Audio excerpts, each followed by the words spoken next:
This video is on the hierarchy of the competitive regulatory agencies, the competitive governance, how that's going to work. Every individual selects a competitive regulatory agency, a competitive government, and then there'll be roughly 12 because you have to have between 5 and 20% of the population to have a CRA, a competitive government. They will have a monopolized sector over top of all of it. So if you have a dozen, all these competitive regulatory agencies will send representatives to a monopolized board, and they will only have power only when very necessary.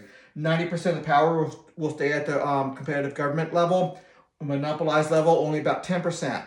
And that's more concentrated in, let's say, the top sheriff, making laws around violent crime, the top commander-in-chief of the military, and the like. There's certain reasons why this will be there. A lot of that's on my website, so I'm not going to get into this one.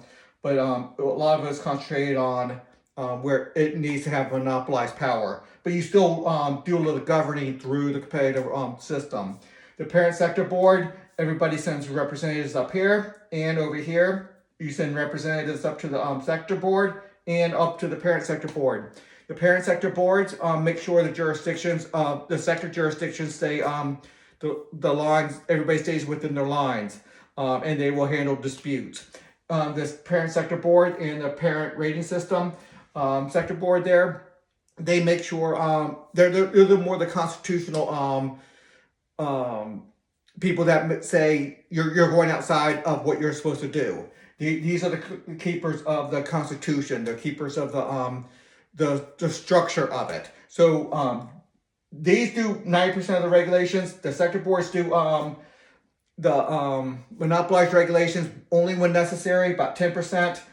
But the sector boards can't regulate. They just make sure the sector boards are doing what they're supposed to. And the CRAs are doing what they're supposed to. And actually, the parent sector board makes sure, tells the sector board, you're going outside your lines. Get your people in line. And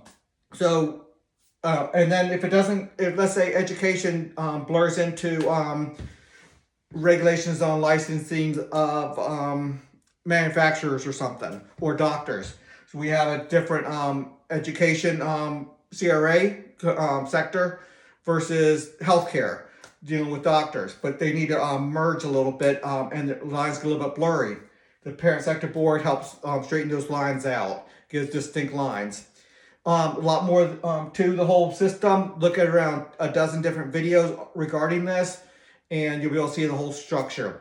I'm not creating something that's going to be unwieldy. There's a lot of ways to manage this many governments, because each government is going to be small, nimble, competitive, looking for members. So they're going to be more efficient, effective, compete on price, because you pay your competitive government for the governing over education or over police or over environmental laws. You pay the rating agencies. Now, this is going to be 95% of the pay over here on the regulatory side. On the rating system side, probably 5% of the pay. So we're looking at a lot smaller government, not bigger. We're using many more governments to do it because we need to separate government.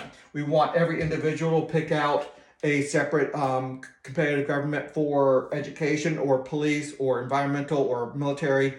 And then obviously military is going to be big into the sector board, the monopolized one. So, but not all the way. There's going to be competition in creating military capabilities. Okay, going a little bit too long on this video. A lot more videos on the structure. Until the next video.